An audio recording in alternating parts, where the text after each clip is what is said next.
Bonjour, c'est Laure, révélatrice de magie et créatrice de uneétincelle.fr. Aujourd'hui, je vais vous parler des notions de généraliste et spécialiste associées à la multipotentialité. Et également, nous verrons ainsi toutes les difficultés qui peuvent tourner autour de la légitimité et donc le syndrome de l'imposteur dont on parle souvent actuellement. Donc, on associe souvent le multipotentialiste au généraliste. C'est l'image que l'on a le plus facilement, effectivement, quelqu'un qui a de multiples intérêts en parallèle. Or, le multipotentialiste peut aussi avoir de multiples intérêts en séquentiel. Et poussé à l'extrême, ce peut être un spécialiste, donc une personne qui va se spécialiser pendant de nombreuses années dans un domaine, puis autour de X années, 5 ans, 7 ans, 10 ans, 15 ans, passer à une autre spécialité. Et donc accumuler en fait des spécialités de cette manière, mais vraiment en vrillant, en changeant d'un coup, en repassant à autre chose. C'est également une personne multipotentielle qui peut être assimilée de premier abord plutôt à un spécialiste. Nous avons également des intermédiaires, des personnes qui vont faire plusieurs spécialités en même temps, 2 spécialités, voire 3 spécialités. Ou encore la personne, pareil, qui a 1, 2, 3 spécialités et en plus de multiples intérêts autres tours où il va plutôt se positionner comme généraliste. Donc vous voyez qu'il y a vraiment plein de cas et toutes ces personnes-là, en fait, sont des personnes qui ont un mode de fonctionnement multipotentiel. Et à l'extrême, évidemment, nous avons le multipotentiel qui va avoir de multiples intérêts en même temps, donc pas en séquentiel cette fois-ci, et qui est plus effectivement l'idée que l'on met sur le terme de multipotentialité. Mais vous voyez qu'il y a vraiment donc des multipotentiels généralistes, spécialistes et parfois un mélange des deux. Donc cette notion pour moi doit être vraiment distinguée. D'ailleurs, Barbara Scheer, dans son livre Fuse Toutes Choses, fait une description de différents sous-types de personnes multipotentielles, différents types, et elle met aux 2 extrémités donc le multipotentialiste séquentiel, donc qui peut être assimilé de premier abord à un spécialiste, et ce qu'elle appelle le plate spinner. Donc, je n'ai pas trouvé de traduction exacte en français, mais c'est un peu le jongleur, la personne qui jongle avec des assiettes. Et effectivement, ça représente bien là le multipotentiel qui jongle avec plein d'activités, de domaines en parallèle. Donc, elle montre bien cette ligne avec les deux extrêmes un peu de la multipotentialité. L'un assimilé plus en généraliste et l'autre plus en spécialiste. Évidemment, il y a au milieu toutes sortes de personnes multipotentielles qui vont être un peu à l'intermédiaire de ces différentes possibilités. Mais la difficulté, je trouve, en France, et c'est pour ça que c'était important pour moi de vous parler de cette notion de généraliste, de spécialiste, parce que c'est quelque chose que je revois souvent, que ce soit sur le groupe Facebook, que ce soit auprès de mes clients, ce besoin d'être spécialiste. Il y a un graal de la spécialité, comme si il fallait être spécialiste. Et j'utilise effectivement le « il faut ». Parce que ce « il faut », on ne sait pas toujours d'où il vient. C'est, je pense, encore plus fort en France, effectivement, que dans les pays anglo-saxons. Mais posez-vous un peu la question et changeons un peu notre regard. Vous avez l'impression, peut-être, qu'on a réussi sa vie quand on a une spécialité, en tout cas son activité professionnelle. Alors, regardons un peu ce qui se passe justement en France. Alors, de manière plus générale, parlons d'abord en entreprise. Les grands empires, souvent, si vous regardez bien la vie des personnes, ce sont en général des généralistes. Ce sont des gens qui ont abordé plein de choses et qui sont sûrement d'ailleurs pour la plupart multipotentiels. Maintenant, revenons simplement dans l'entreprise. Dans l'entreprise, les postes les plus élevés sont en général les postes de généralistes. Vous regardez un gérant, un dirigeant, les managers, l'encadrement de manière générale a peut-être été spécialiste à un moment donné, mais ce n'est pas toujours le cas, même assez rarement le cas. Ce sont en général des postes de généralistes, parce qu'ils font les liens, parce que justement, ils apportent l'avantage, justement ce qu'apporte un généraliste, c'est-à-dire un point de vue global, holistique. Ils peuvent faire les liens entre toutes les spécialités. C'est l'exemple également de l'architecte et du maçon, par exemple. Alors justement, l'architecte, jusqu'où est-il spécialiste ou généraliste? Effectivement, elle a fait de longues études sur une spécialité qui est l'architecture. et pourtant il encadre plein de corps de métier très différents. Donc quelque part, il a un positionnement de généraliste. Et justement, on prend l'exemple de l'architecte. L'architecte, c'est l'exemple de manière plus vaste de la gestion de projet. Les chefs de projet, de manière générale, sont généralistes, ont une approche de généraliste. Donc, vous voyez que rien que dans le monde de l'entreprise, après on peut aller au-delà de l'entreprise, on peut parler des responsables de boutique qui ont en général plein de multitâches, plein de choses qu'ils connaissent en réalité, ou de ceux qui ont monté leur boutique, qui ont également plein de choses. On pourrait aller sur plein de domaines. En réalité, le généraliste est très présent et il est bien reconnu professionnellement. Donc, d'où vient cette problématique avec le fait d'être généraliste? Vraiment, posez-vous la question, parce que c'est important de voir si vous avez effectivement cette perception, bien sûr, si vous ne l'avez pas, très bien. Si vous avez cette perception, posez-vous la question d'où ça vient. Pourquoi il faut que je sois spécialiste? Pourquoi c'est mieux d'être spécialiste? Pourquoi c'est bien d'être spécialiste? D'où ça vient? D'où me vient cette croyance en réalité? Déjà, de se poser la question, ça va vous faire prendre du recul par rapport à ça. Et ensuite, posez-vous une deuxième question. Est-ce que vous avez vraiment envie d'être spécialiste? Une fois justement cette croyance dépassée, est-ce que vous avez toujours envie d'être spécialiste? Si c'est le cas, bah, très bien. Bien sûr, vous êtes spécialiste, allez-y. Mais si votre mode de fonctionnement, c'est plus un mode de fonctionnement multipotentiel, alors revoyez, arrêtez de vous séparer en deux, c'est-à-dire d'un côté d'être dans un mode de fonctionnement multipotentiel, alors peut-être plus généraliste, parce qu'on a vu justement qu'un multipotentiel peut aussi être spécialiste, hein, mais sortez de ce conflit un peu généraliste et spécialiste et demandez-vous vraiment ce que vous voulez et non pas de ce qu'il faut, de ce qui est bien, de ce qui est censé être mieux vu. Parce qu'il n'y a pas un mieux et un moins bien. Le généraliste n'est pas mieux que le spécialiste et vice-versa. Ce sont deux choses différentes, ce sont deux modes de fonctionnement différents, ce sont des qualités différentes. Et des qualités qui sont totalement complémentaires, autant chez l'un que chez l'autre. Donc il faut vraiment sortez, je réemploie le il faut, de cette polarité, parce qu'elle peut vraiment vous pourrir la vie, surtout si vous êtes multipotentiel plutôt dans des approches justement généralistes. Et la difficulté donc, qui découle du côté mal perçu, on va dire, du généraliste et associée donc, à la multipotentialité souvent, cette difficulté est qu'on ne se sent pas légitime, un problème de valeur, que l'on appelle aussi, qui est lié aussi au syndrome de l'imposteur, alors qui n'est en soi pas un syndrome pathologique, hein, c'est juste un problème de légitimité et de valeur à reconsidérer sur soi, souvent lié d'ailleurs à la confiance en soi. Et que je retrouve également beaucoup. Donc c'est pour ça que je voulais vous en parler et que je trouve que c'est vraiment lié à ce côté de dévaluer le spécialiste. Parce que forcément, beaucoup de multipotes ont quand même ce côté plus généraliste, en tout cas le perçoivent comme ça. Parce qu'en réalité, souvent, ils sont très pointus sur beaucoup de sujets. Donc on est quand même à la limite du spécialiste souvent et ils ne s'en rendent même pas compte, tellement, voilà.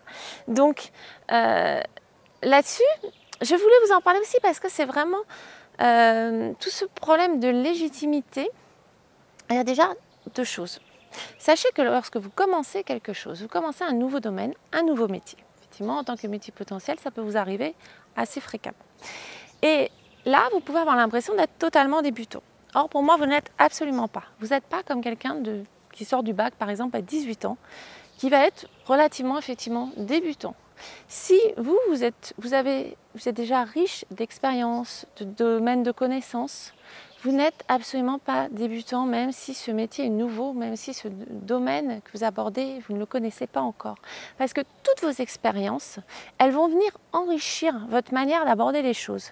Que ce soit en termes d'adaptation, en termes de vue beaucoup plus globale, holistique, qui est vraiment un point très important et vraiment une chose que l'on est capable d'apporter en tant que personne multipotentielle et donc une capacité d'analyse derrière, parce que quand on voit les choses de manière plus globale, on a aussi une bonne capacité d'analyse et également une capacité d'avoir des idées parce que vous êtes plus en dehors. Ça, c'est un deuxième point qui est vraiment, qui est aussi très important. Quand vous commencez un nouveau domaine, quand justement vous n'êtes pas spécialiste de ce domaine, quand ça ne fait pas 10 ans que vous êtes sur ce domaine, vous avez vous allez être en réalité, si vous en donnez la possibilité, hein, bien sûr, si vous ne le fermez pas, plus innovant, plus créatif. Parce que vous n'avez pas encore tous les codes du milieu, du métier, qui sont ancrés en vous. Quelqu'un qui travaille dans un milieu depuis 10 ans, il va avoir des... Il va être forcément...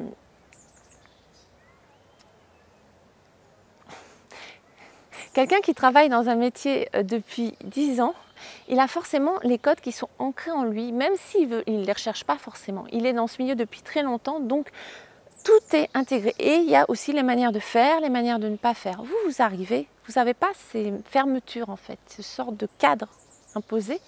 Et donc vous pouvez penser en dehors de la boîte, comme on dit, un think out the box, parce que justement, vous pouvez facilement en sortir de la boîte, vous n'y êtes pas encore.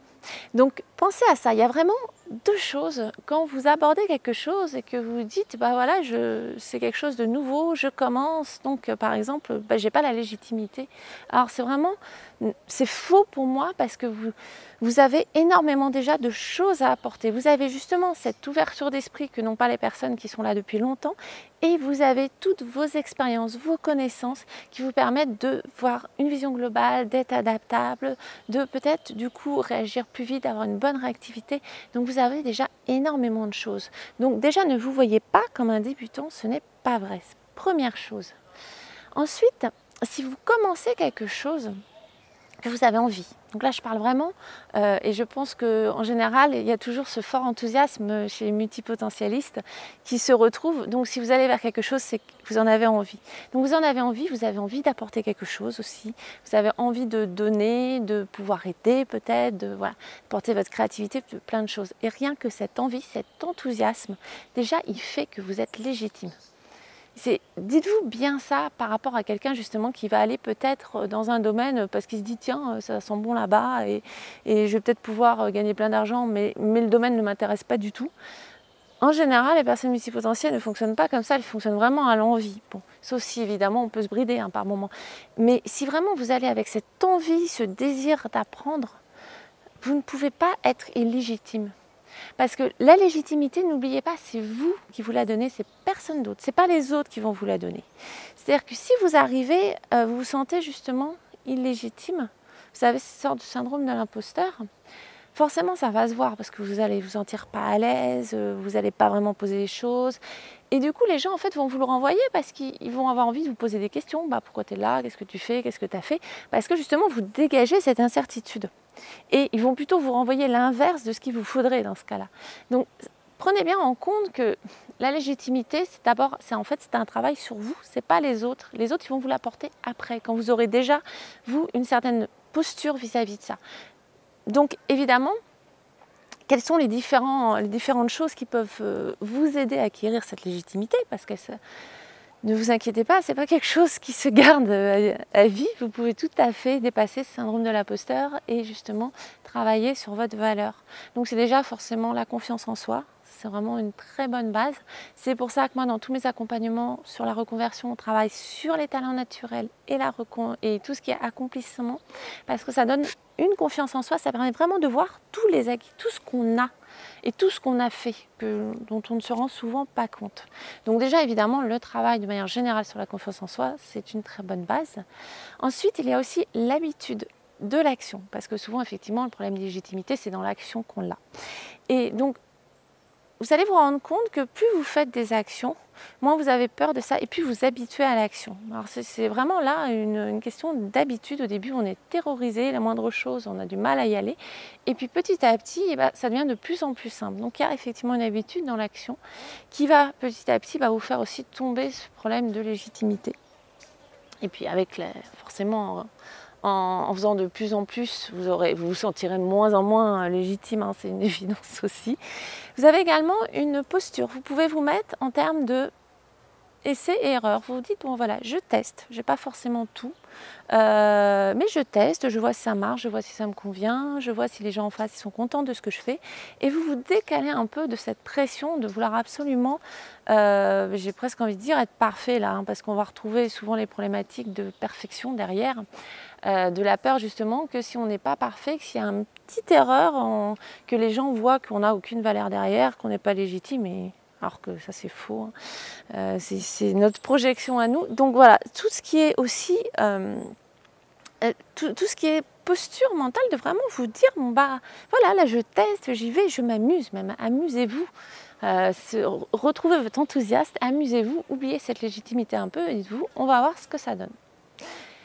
Et on revient justement sur le point aussi de la peur de l'échec qui est souvent assez bloquante et qui rebascule, vous voyez, tout ça se recoupe effectivement sur la valeur, sur l'impression que si on a un échec, on va être très enfin, on va être perçu comme très mauvais. Et dites-vous surtout que vous avez le droit à l'erreur. On en revient parce que ça, donnez-vous ce droit à l'erreur et observez un peu comment les gens, justement, votre degré d'exigence vis-à-vis de vous-même souvent est bien plus élevé que ce que les gens vous demandent, ce qu'ils attendent. Donc, essayez de faire ce travail un peu de prise de recul et de vous rendre compte que souvent, justement, vouloir être parfait dans ce que l'on fait, c'est un peu une protection de cette peur d'être très légitime ou que les gens justement se rendent compte que vous n'êtes pas légitime alors que vous l'êtes, je le répète. Si vous êtes à fond dans quelque chose, si vous aimez quelque chose, si vous voulez y aller, si vous avez envie de faire de votre mieux, vous êtes légitime. Et comme je vous l'ai dit, sur tout ce qui est, même si vous commencez, que vous commenciez, que vous soyez un peu plus avancé, intermédiaire ou même spécialiste du domaine, expert, vous avez, quel que soit votre niveau où vous en êtes, vous êtes légitime à partir du moment où c'est quelque chose que vous faites avec du cœur, avec envie. Donc, je sais que c'est facile à dire et que c'est pas toujours évident à retenir, mais écrivez-le quelque part, faites-vous voilà, faites-vous des post-it pour que ça rentre, pour que petit à petit vous avanciez sur ce chemin et que vous dépassiez ce point qui, je sais, est souvent difficile. D'ailleurs, pour terminer, de nombreuses découvertes scientifiques très importantes viennent de personnes qui n'étaient pas spécialistes sur ce domaine. Alors ça peut peut-être vous étonner, mais justement, on revient sur l'idée dont je vous parlais avant, c'est-à-dire que ils étaient en dehors, ils étaient passionnés. Par exemple, Galilée travaillait sur le centre de gravité des objets alors qu'il était en formation de médecine. Lavoisier, fondateur de la chimie moderne, travaillait en dehors de son travail. Il était fonctionnaire par ailleurs. Il faisait toutes ses expériences donc en activité personnelle. Et je pourrais vous en citer bien d'autres. Donc vraiment, sortez de ce côté spécialiste, généraliste, de un peu cette polarité. Ça n'a pas d'importance. Il y a des choses où vous serez plus spécialiste, des choses où vous serez plus généraliste. Et les deux ont vraiment leur intérêt. Et si vous êtes généraliste, vous avez plein d'autres avantages, en particulier vision globale, et vous n'avez pas à vous sentir illégitime. Voilà, je terminerai là-dessus. Cette vidéo a été faite sous des jolis chênes verts, je ne sais pas si vous les voyez quand même un peu, donc qui sont des chênes assez particuliers parce qu'ils n'ont pas les mêmes feuilles que les chênes classiques qu'on connaît, et puis ces chênes pédonculés de nos forêts, et qui sont des chênes qui sont plus dans le sud de la France, normalement, et qui ne perdent pas leurs feuilles l'hiver. Bon, ils restent toujours touffus et verts. Voilà, c'était la petite minute nature, après cette vidéo assez dense. N'hésitez pas à vous abonner à la chaîne. Je vous mets les liens vers les accompagnements si cela peut vous intéresser, vous avez besoin d'aller plus loin. Et je vous dis à bientôt.